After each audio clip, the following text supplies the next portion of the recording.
Hi friends! Welcome to another episode of Real Chalk series. We are now in the second part of my resignation journey. Kung napanood niyo na yung part 1, the reasons, thank you so much. Ito na yung kasunod.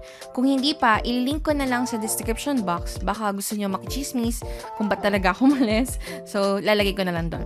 By the way, this is a 4-part series because it's kinda long and I want to share the whole resignation journey with you guys. And in this video, we're going to talk about the process entitled Requirements.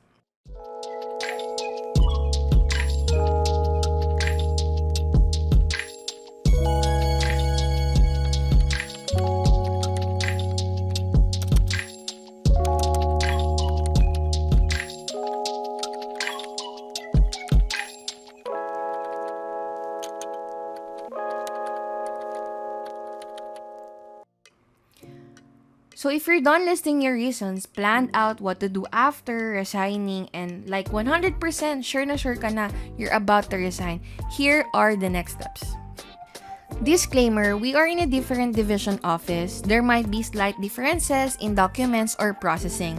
I'm just sharing what I experienced, and by the way, I'm from Taguig City and Pateros Division. So, kung dito ka din, ito siguro yung eksaktong processing mo for resigning. And if you happen to be one of those teachers who already filed or is filing the resignation process right now, you might want to share your process or documents in the comment section so that other teachers might see it na baka mas makakatulong tayo sa kanila, diba? And just include from what division are you so that they'll know how to process it. And thank you so much for doing that. Anyways, here's pre-registration steps because we're dividing the process into 3 parts. Pre-resignation, resignation, and after resignation. So first step, in pre-resignation.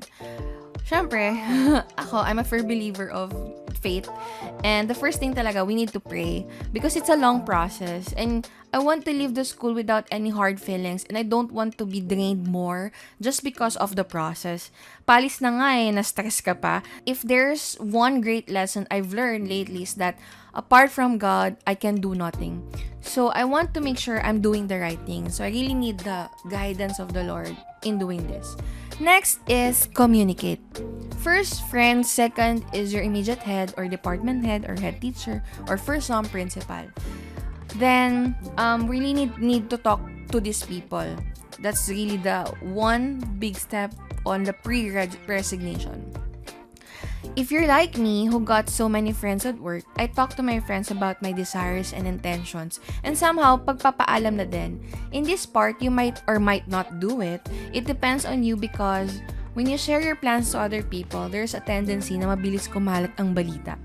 You might have a hard time pursuing the process kasi maraming pumipigil or i-convince ka na wag ka na umalis, sayang naman and all. So it's all up to you. But as friends, like real hardcore, closest and bestest friends, share to them kahit yung last day mo na so you can spend time with them kahit lunch out, ganyan. At least, you have the decency. May pinagsamahan kayo, ayaw mo naman silang iwan sa ere ng biglaan na lang.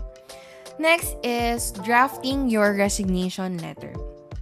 It took time for me to draft my resignation letter because at that time, I was considering transferring or swapping item or applying in different division in our newly bought house in the south. But that time also, I can't find any vacancy and there's no RQA for new hires dun sa lugar namin. So, that's not an option at all. And I'm gonna show you bits of my resignation letter, but you can get generic copies in the internet just to help you out or just to help you start with it. Make sure to be personal and you didn't just copy it in the internet or from the web doon. So, kailangan talagang lagyan mo ng personal touch yung resignation letter mo. So, here's the sample of my resignation letter. Tinakpan ko na lang yung mga logo and yung mga names, binago ko na lang. But, most likely, ito talaga yung ginamit ko. So, first, you need the header. Siyempre, importante yan. Yung saan kang division of what, then the name of your school, then address of your school, and nandito yung logo ng school mo, tas logo ng school's division office nyo, and date, of course. Then, yung unang i-address mo, syempre, yung school division superintendent. Then, make sure na tama yung name niya and yung mga sese, 6 niya, ganyan. and then office of the school division superintendent, then division of what again. Then through, ito naman yung name ng principal nyo. Kunwari sa amin, si Juancho de la Cruz. Again, invento lang po yan. OIC, school principal, then name ng school. Then sir, kung babae yan, then ma'am or madam. Good day. I am writing this letter to inform you of my resignation from the position as a teacher 1 in this institution. My last day of work will be on. Kailangan kompleto yan and clear yan kasi dyan mag-base yung mga ibang documents mo dyan sa last day mo. Okay? This decision was prompted by my current condition. I am now living with our newly bought house in. Yan yung reason ko, guys. Pero depende yan sa reason nyo. Okay? We already transferred here last May 10, 2022 due to the reason that we find it very impractical to pay monthly rent. Yan, nilagay ko talaga para alam nila yung bigat ng pinagdadaanan ko everyday, ganyan. So, next would be, I thought I could make it through with traveling back and forth every day, but as day goes by, we felt the heaviness in finances, ganyan. This is not eme lang, guys. So, this is real reason. It is not easy that I need to make decisions so that I could focus on my well-being, be with my family here in the South, in specific location, and save myself from all the anxiety and depression it brings. It is with heavy heart to be in this particular condition. It is with great regret to be leaving the institution, and thank you for the great support during my time. I will work hard to complete all paperwork and duties assigned to me as I turn over my responsibility to my replacement. Yung ginagaranti mo din naman sila na hindi ka basta mag-aawol or aalis, nagpapaalam ka, nasa due process ka, dadaan ka sa proseso ng resignation at hindi mo sila iiwan hanggat hindi ka tapos sa kanila. Unless na lang, meron kang hidden agenda at gusto mong takbuhan yung trabaho mo. So, this is the legal process. Okay? Then, thank you very much and God bless. Sincerely, yung name mo, then teacher 1 or like, ano department ka, depende na yun. So, ito yung sample ng resignation letter. Pwede kong i-link to sa description box ko. Pero again, maraming generic copies sa internet na pwede pinyong kopyahin or pagsimula ng letter nyo sa RL nyo or resignation letter. Now, the resignation process. You might want to consider this. First, I think the only thing that you need to think of first is the date of your last day. Why? You might want to synchronize it with the salary schedule because there's some circumstances wherein the teacher didn't comply within the processing dates kaya nabigyan pa rin siya ng sahod for the following months. Kapag ganun ang nangyari, babayaran mo yon sa SDO. Let's say lang for example purposes, you have 20,000 salary. Tapos may loans ka pa na hindi mo pa nababayaran sa mga private companies. Then, may kaltas pa yung GSIS, Pag-ibig, PhilHealth. So, ang makukuha mo na lang na malinis is, let's say, 10,000. Ang ibabalik mo sa SDO is yung 20,000, hindi yung 10,000. Ikaw pa ngayon ang mag-aasikaso sa private lending nung month na yon and ang dami mong gagawing documents. And counted as contribution na yung sa GSIS, Pag-ibig, PhilHealth, which is okay lang naman. Pero kasi kung aalis ka mag-resign ka nang wala ka talaga masyadong funds or ipon, talaga medyo big deal yun, no? Kasi magbabalik ka ng 20,000 sa DO. Kung 1 month lang naman yung na-follow through na sahod sa'yo, okay pa kaya mo pang gawa ng paraan Pero some cases, may mga co-teachers ako na nag-resign ahead from me na tumatagal ng 3 buwan yung sahod nila bago na cut off yung payroll nila. So, malaking problema siya. Medyo hassle siya. Kasi babalik mo sa SDO at magbabayad ka na magbabayad. At hindi ka makiklear sa division. Kapag hindi ka na-clear sa division, hindi ka makapag-asikaso ng mga GSIS claims for benefits mo. So, importante na asikasuhin mo yung last day of service mo. Kailangan makat doon yung sahod mo para hindi ka na magkaroon ng dagdag problema. Now, let's begin resigning. Number 1. Ito na talaga yung steps, guys. So, pay attention. Number 1, talk to your principal and hand over your resignation letter.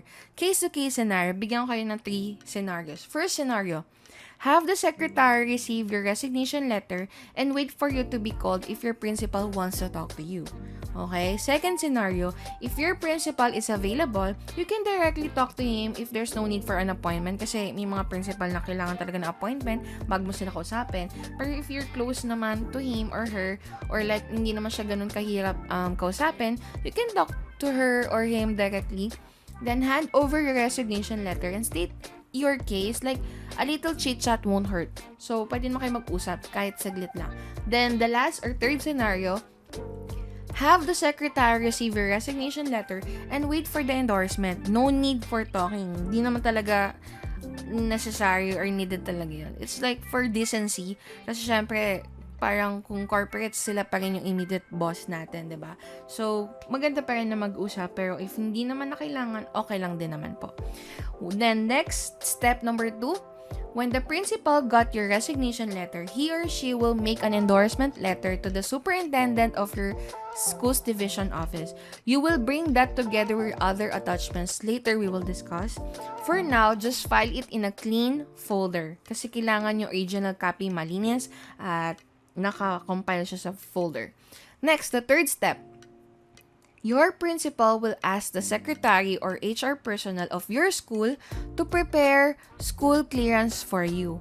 You will start now going to key personalities or heads or the important people in your school or the committee head, ganyan.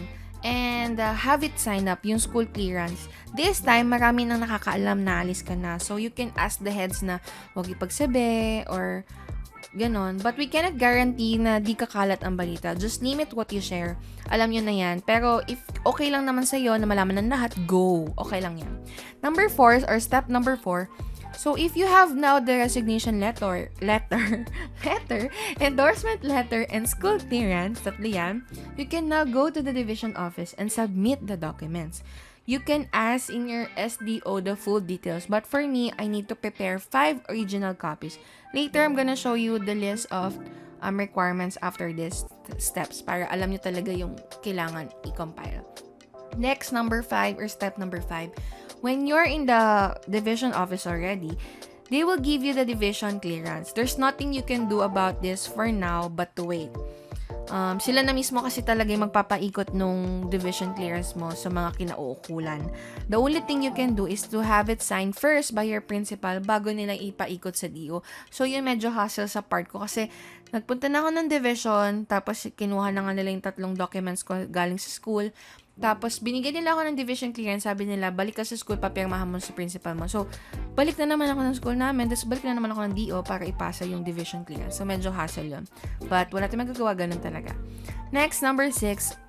Also, on the same day ng division clearance mo, or yung pagbigay sa'yo ng division clearance, they will ask you to request for this document, Certification of No Pending Case.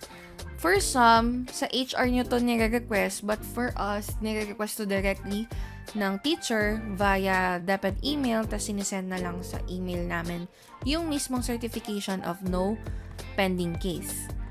1 week to na hinihintay. Depende kasi yan sa SDO nyo kung gaano sila kabilis mag-process eh. Pero, dapat ma-file mo na din siya or makuha mo na yung request mo on the same day na nagpasa ka for division clearance para habang umiikot yung division clearance mo, inaantay mo yung certification of no pending case mo. So, pag wala ka namang kaso, cleared ka, hindi ka mahihirapan. Pero pag may pending case ka, medyo, I don't know the process, pero mahihirapan ka magpa-clearance. Next, number 7 or step number 7, sa GSIS documents, pwede ka mag-print ng sarili mo for GSIS. Makukuha mo to sa GSIS portal. Or in my case, nag-provide na ng documents yung SDO ko. Tatanungin ka kasi nila if magsistay ka ba sa government after you resign, or mag-ibang bansa ka, or hindi na talaga. Kasi dun naka-base yung documents na ibibigay nila sa'yo. Kasi magkakaibang processing yung pupunta ka ibang bansa, titigil ka lang, or papahinga ka lang, or hindi ka na talaga babalik sa DepEd. So, magkakaiba yon. Now, pag-uusapan natin sa susunod na video, after this episode, yung tungkol naman sa pag-claim ng GSIS. So, subscribe na. Libre lang naman yon. Thank you sa support. Next, step number 8, and I think this is the last. for the last document, in preparation na to for the GSIS, tinatawag tayong Declaration of Pendency and Non-Pendency Case for GSIS. You can search it in the Google, meron naman yan. Or you can click the link I'll provide in the description box na mga requirements. Ilalagay ko doon yung kaya kong ibigay sa inyo. Fill it out, then have your SDO personnel. Alam na ng mga tiga-DO yun kung sino yung pipirma doon. Then after that, you need to have it notarized. Then after that, kapag pirmado, na notaryo na, pwede ka na pumunta ngayon sa GSIS. Again, we have a different video for GSIS claims. Nakakalungkot malaman yung benefits na pwede lang natin makuha. But thankful pa rin tayo na meron kesa sa wala. So, I think these are the 8 steps that you need to provide for the resignation. 8 lang naman, compare naman nung nag-RQA tayo. Pero, sabi nga sa akin sa DO, kung paano ka pumasok sa DepEd, ganun ka lalabas sa DepEd. Hindi basta alis ka na lang, tas bye-bye na. Kasi kahit pa 1 taon, 2 taon, 3 taon yung tinagal natin, kahit pa paano nagbayad tayo ng GSIS, yun yung hinahabol natin. Sayang din yun, guys. Yun. Congrats ngayon na nakapag-file ka na ng resignation. But wait, there's still more. Pero hindi naman na madami. Onting kembot na lang, makakahinga na tayo. So, what to do after filing the resignation? Hindi porkat nakapag-file ka na, tapos na ang laban. Okay, meron pa rin naman, pero very, very minimal na lang. Number 1, wala na tayong magagawa dito, kundi maghintay at mag-follow up regarding sa division clearance kasi dun talaga tumatagal. Hanggat hindi natin nakukuha yung certificate of clearance from the division office, hindi ka pa talaga cleared at hindi ka pa talaga pwede pumunta sa GSIS. So, sa akin, I think tumagal to ng dalawang linggo. 2 hanggang 3 linggo. Kasi may lack of communication between sa DO at sa school ko. Kasi medyo busy din nung moment na yun dahil end of school year, maraming pinapasang papers yung sa school personnel namin. Kaya hindi niya siguro nakikita masyado yung message ng division office to her. Pero buti na lang, 2 yung kinokontak ng division, yung sa bookkeeping at saka yung sa HR. So, yung HR yung nagsabi sa akin na pwede mo nang pick upin yung documents mo and all, ganyan. So, yun, depende pa rin yan sa processing ng division office nyo. Now, number 2, na what to do after filing the resignation, prepare the things or documents to turn over. If you have ancillaries or position, you might need to turn over some certain documents dun sa pag-iwanan mo ng position. If walang papalit, pwedeng iwanan sa immediate head. Make sure lang to have a receiving copy or proof that they got it para iwas complications sa future. Kasi ayaw naman natin masisi na, 'di ba? Inuwi mo yung printer, ganyan, o kaya inuwi mo yung natitirang bond paper. So, you want that to be turned over to. Lalo na kung school property yon. Then, number 3, clean up your things. Ito yung medyo masaya for me, pero somehow malungkot sa mga friends ko na maiiwanan. Clean up your things on your desk or locker. Make sure lang na wala kang maiiwan na gamit kasi kawawa yung mapag-iwanan mo. Sino magliligpit nun or saan nila itatabi yun, 'di ba? Make sure lang you won't leave anything behind. Or sometimes, you can just give it to your colleagues, baka magamit pa nila, or sell some stuff, lalo na kung bago pa. Like for me, I think kabibili lang namin ng bagong table noon kasi bagong renovated yung faculty namin. So, I had to sell it kasi sayang din naman. Pero yung mga, like say, contributions mo sa aircon or any contributions mo, hindi mo na mababawi yun kasi naging part ka na nun eh. Pero that's just your legacy. Okay lang yun. So, I think that's it. We are now reaching the end of this video. To sum up the process, para lang ma-clear sa mind natin ulit paano talaga mag-resign.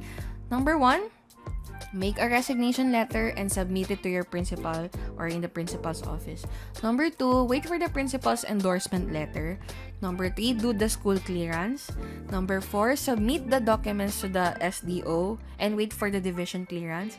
Number 5, wait for the certification of clearance and return copy of your documents. And number 6, prepare for GSIS benefits claim. So, yun lang talaga yung process. Yun lang talaga yung process ng resignation. And I think kung wala ka namang atraso or wala kang utang, medyo madali lang naman. Pero kahit may utang ka pa, like me, may utang pa ako sa private lending companies na tied up sa DepEd, okay lang naman. Nagpaalam lang din naman ako sa kanila na I'm about to resign, ganyan. Meron lang nagbangko na nag-require ng IDs, pero the other bank, wala naman na. So, yun. Sabi nila, pwede naman nagbayad over the counter. So, over the counter ako nagbabayad monthly up to now. And it's okay for me. I think, kasi kung hindi ako aalis, again, dun sa reasons ko, balikan yung part 1 ng video, ng series na to. I think right now, mas nakakabayad ako sa utang ko rather than magsistay ako. Wala na akong ipon, wala pa kaming kakainin. But now with my new work, as a virtual assistant, a freelancer, a business owner, mas kaya ko magbayad ngayon. And at the same time, mas nakakaipon ako. Plus, ang saya pa ng work schedule ko. Sobrang flexible and wala masyadong stress and hustle and pressure. If you wanna know also with that, I can make a video for that. Just tell me in the comment section so that I'll be encouraged to do it. Pero yun nga. So I hope na nakatulong tong video na to sa resignation processing mo. Again, you have to pray about it, think about it kung talagang desidido ka na mag-go through sa resignation. And I think lastly, you're now free. Okay, ramdam mo na yung freedom after resigning. I hope talaga na this process helps you a lot. It's not actually a long process, especially nowadays. The school's personnel and division personnel will really help you out sa mga next steps na gagawin mo. Just make sure to ask questions whenever you don't understand something na sinasabi nila. And always have a receiving copy. Importante talaga na mayroon kang receiving copy ng document mo para maiwasan mo yung loss of files. Kasi minsan ganun, nawawala yung mga papers natin sa offices, diba? And future hustles and complication. Make sure lang na natago mo siya ng maayos. Yun lang. And then, and thank you for listening, guys. Stay tuned for the next episode about GSIS claims and how to get it, ano yung experiences ko sa pag-file noon at magkano talaga nakuha ko. Yun lang. See you. Bye!